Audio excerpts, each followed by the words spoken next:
All right, here we go. Here's the second episode of Lighting Director's Commentary. My guest today is Jeff Waful from Umphrey's McGee. How's it going, Jeff? It is going great. Thanks for having me on your big program, Luke.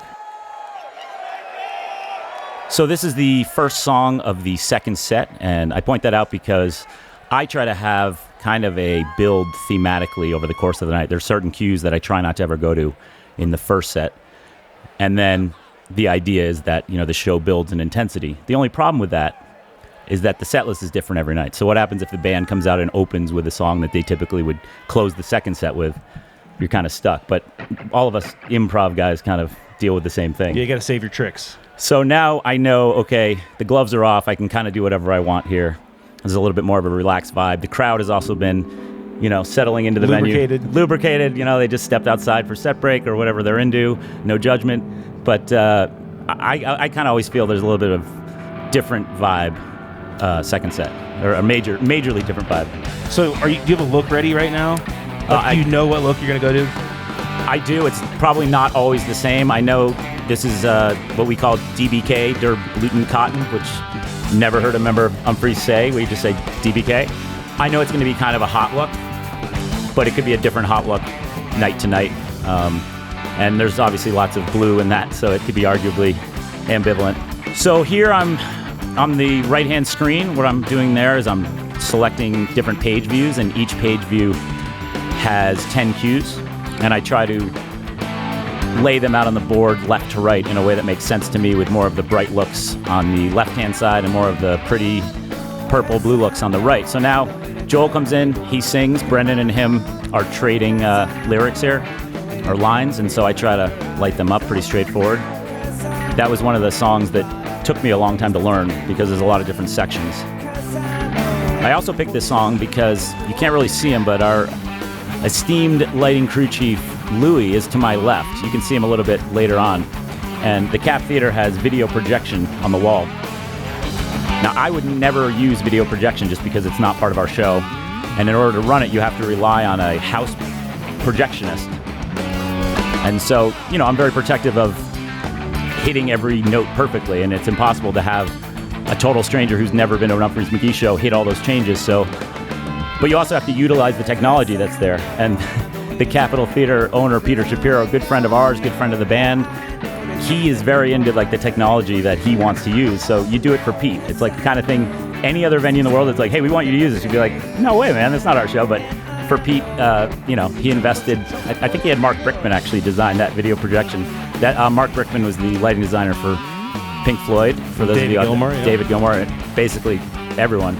So you'll see in a little bit when we get to the improv section, I start calling cues to Louis, and Louis is on a headset calling the cues, then relaying them to the guy backstage, which is something that's totally outside of our comfort zone. The biggest thing for me when I do lighting is this is all muscle memory. So you see, I'm not even looking at the stage. The stage is like an afterthought because I'm concentrating on what I'm doing. So to add in another production element of that and have to communicate it verbally is a challenge. So this time around, Kris Myers comes in. It took me probably 5 years to figure out, because there's so much going on. I'm like, I should light up Kris only on the third verse. I feel like those little subtleties are... There was another section of this song that I apparently struggled with for years. I didn't realize it, but one of the things that Umphrey's does is they write really complex time signatures into their songs, but when executed correctly, it sounds like it's in 4/4. So this part coming up right here, you can watch my mouth move. I'm counting it. 1, 2, 3, 4. Next time it comes around, it's only 3. 1, 2, 3. It skips a beat. If I don't say it out loud, I forget. 1, 2, 3, 4. Brian Stasik, our bass player, pulled me aside on the tour bus one night at about 3 in the morning. He's like, dude, that last section's in 3. You get it wrong every time. Touche, boss. I'll never get it wrong again. It's quite a learning curve for Umphrey's. And by the way, that doesn't happen very often that the band members pull me aside. It's probably happened twice in 10 years, but I appreciate it.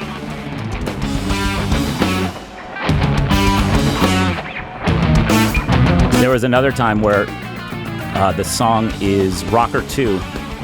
There's a part in the beginning where Jake and Brendan are trading licks, and I couldn't figure out what the time signature was, and after 5 years, I asked Brendan, I was like, what time signature is that in? He's like, oh, it's not in a time signature. It's just a visual cue. I said, oh, okay. He's like, but you can't see because it's just our eyes. So now he kind of telegraphs it. All right, so here we're coming to, I think there's a big peak here, so I'm going to a high position. I went to white by accident there. I'd rather go to white on the big hit right here.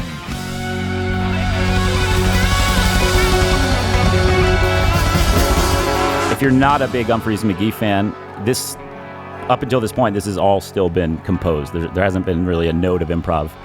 I mean, maybe here or there. But So, like, with the cue you just hit, what was the thought process that got you to pressing that cue? what, the big white one? No, just now. When you blacked out and hit a new cue. Just trying to get to something that is going to be in purple, and I'm probably going to bring up a big look with a bunch of cone gobos because I know it's a pretty section.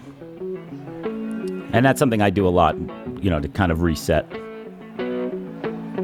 Right, so Brendan here plays this riff, and then Andy comes in with the wind chimes. I don't know if that's the technical term, but the chimes. And I just looked over to my left. That's Louis. I said, hey, get ready. Here comes the improv. Tell your guy on the head, the poor guy. We were just peppering him all night. We're like, no, I said slower, faster. So here, I told him, get ready. Stand by for the video projectionist. Here's our pretty look. And now this is the first open section of the song. So now you can see me. I'm going to start leaning over to Louis and giving him instructions. And I had the foresight to say, hey, we need a camera for the video projection.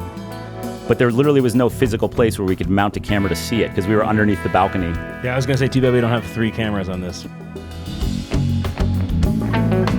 So now we just rolled in the video projection. I said, hey, that looks good. And I remember specifically, I think the first night, this is why I wanted to record this on the second night, the first night saying, we need to approach this. We need everything to be really slow. We want everything moving very slowly because I feel like with most production, I keep doing that with my hand. Slow down. Tell him to slow it down. And then he goes over the radio, the projection. So he's slowing the rate of the projections down. Yes, like if you think about water.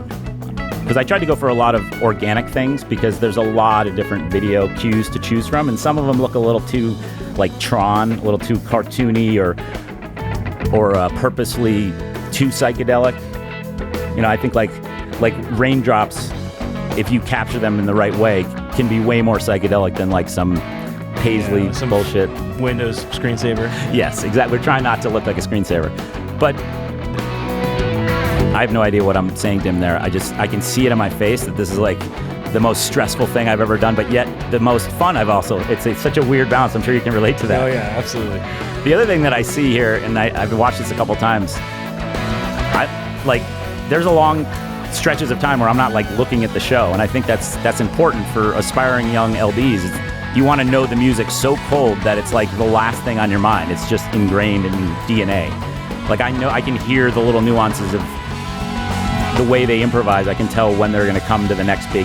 Yeah, well, and you probably know what look you have up currently. It's not like it surprised itself. So you can see my left hand here. Those are color wipes, or they were. And on my right hand, these are what we call flash buttons. So if I hold down the button, it goes to white. If I let go, it goes back to whatever color I was previously in.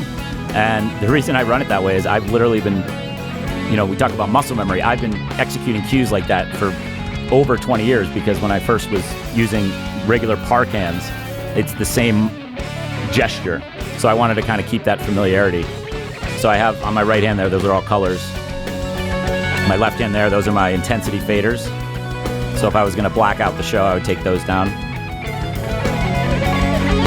I think it's funny that I am taking this so seriously as if in the grand scheme of life, this is somehow important. But at the moment, there's nothing more important. But looking at it now, it's kind of funny.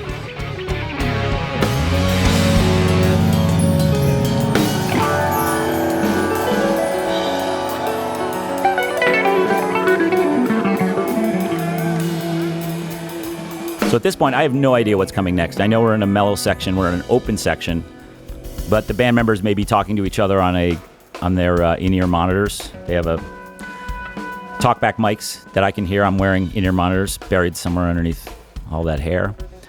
And they may be saying something like, hey, let's do that A-B section we worked on earlier. In which case, I believe that would be denoted as a Jimmy Stewart, which is you can Google that, but that's the term we give to our open improvs. Then there's also Jazz Odysseys, and I'm sure Umphrey's fans will email me but I still don't really know the difference. I think a Jazz Odyssey goes on maybe a little longer or something. Jimmy Stewart's maybe tend to be pre-written sections that they'll work on during rehearsal that day, and they're not practicing how to improv. They're just saying, this is the A section, it's going to be in a minor key, and then the B section is going to be double time in a major key. It's that. Those are the only parameters. But it allows them all to kind of move seamlessly. So now I'm kind of trying to get a feel of like, where are we going to go with this thing, guys? And I'm trying to create as many different pulses. So for example, you see the towers behind the band in that kind of ghosting white pulse. When everything's clicking perfectly, I try to have the tempo of that be following the bass, for example, and then have the tempo of the rest of the rig following maybe the hi-hat. It doesn't always happen, but every now and then you get 3 or 4 different attributes matching different members of the band, and that's always kind of the goal. So now I'm saying, okay, I'm going to do my projection on the back wall with my lights. Let's get the video projection going.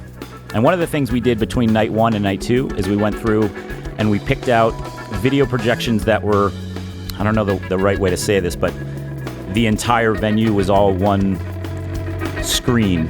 So if we're looking at an image of the ocean, the entire room would be that picture, that full-size picture of the ocean, because there's multiple projectors. So there's certain cues that they have where each projector outputs, so you'd see like 6 different ocean looks, or that's probably you just that. Try to stitch them all together. Stitch, right? Yeah, I like it when like you look like you're in a Omni dome of, like if you went to go see Everest at the Omniplex. So I don't know what we're doing, but I would assume it would be some slow-moving, kind of dripping, watery. I think, like I said, nature can be way more psychedelic than people trying to be psychedelic. But I grew up on Cape Cod, so I may be biased. So you'll see here, it starts to get a little bit more intense, and I'll be doing this thing with my left hand, which is like what the television producers do to say, keep going, we have time to fill. Apparently, I think that made me feel comfortable because there it is again. I probably do it 20 times, and I'm probably just telling Louis, keep doing what you're doing, which is redundant because they're not going to stop until I say stop. But I need some semblance of a routine here because I'm way out of my routine. And that's kind of why I picked this song, because I'm way out of my element here. Like, to add a whole other dimension of like having to communicate. Yep, keep going. Turn your hand. That'll help, Jeff. Do you think overall that the show benefited from it? Oh, absolutely. But it takes me way out of my comfort zone, which is a good thing. I mean, it's good to challenge yourself. But if we toured with video projection, it would be part of my muscle memory. There's that hand gesture again. But the fact that we do it once a year means that it's like, it just forces you to do something different. It would be like if you, let's see if I can come up with a metaphor here. I was going to say it would be like if you played piano your entire life, and then suddenly, you had to play like with a third arm, play a synthesizer, I don't know. So here, this is a full rig dimmer chase. And like I said, at this point, I'm kind of on autopilot with the light show, which I don't love to have to do that, but I only have one brain, and I'm trying to direct the video projections. Well, and you also done this kind of jam 1,000 times.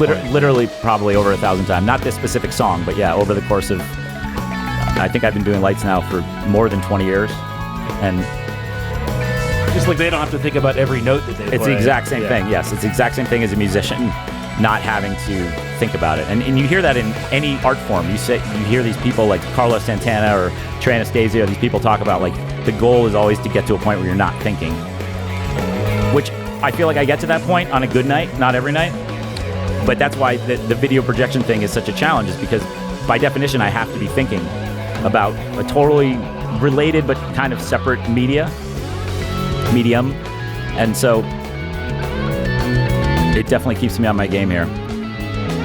And I always tell Louis, he's the sweetest guy. I always say to him, please don't take it personally if I seem like I'm yelling at you. I'm just in the moment. I'm not yelling at you. I'm not mad. I'm trying to get my thoughts in my head into your head, into the guy backstage's head instantaneously. So I always go out of my way to like high five him after a big jam. You'll see I fist bump him. Positive reinforcement, like, you're doing great, man. Yeah. Leadership skills. And the video projectionist here at the Cap was a guy I'd never worked with before. I've worked with the regular guy, quote unquote, the normal full-time guy, a bunch of times, and he's really good. He's very intuitive. This guy I had never worked with before, and he was really good to work with. The first night we had to kind of work our communication, but I felt like we sat down the second day and we went over it and we really gelled. And now we're back into another compose section. So when it goes to that movement effect, is that all built into one cue? Like yellow, slow moving effect? You'll see my right hand there. I'm actually holding down the yellow. This cue is more of an orange. Okay, so there's a cue, but in the cue, it's rotating with the movement effect, and it's only yellow because you're holding down the flash. Right. Yeah, I got it. It's one of those things, like I have so many cues. When I wrote that cue, for some reason, I put in orange from the color wheel, and I just never changed it. But a lot of times when I go to it, I'll press, without getting too technical here, for my mom who has no idea what we're talking about. Yeah. And is half of our audience. No, I don't know. Just kidding. That's okay. That was a dig on me, not on you. No, that's true. But because the color wheel doesn't respond the same way, yeah. If I want to change colors a lot, there's a little bit of latency because of the physicality of the color wheel. So if I press that yellow, that's a CMY. And now we're starting to... This is still...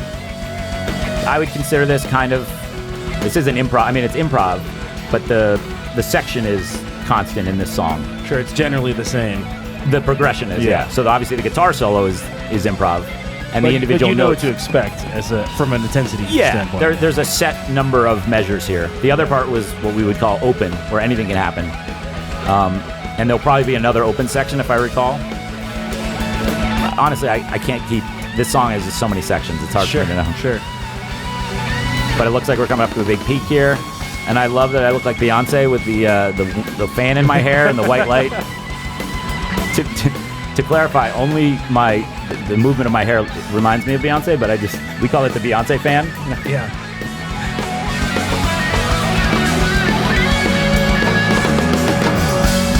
And now I think we're going to break it down again. Yep, and you see me frantically with my left hand. That's where I keep all my speed faders. So I can adjust. Oh, we're done. We're out of time. Look at that. Our apologies to Matt Damon. Thank you for having me. We ran out of time. Sorry, Matt. We'll get you on next time.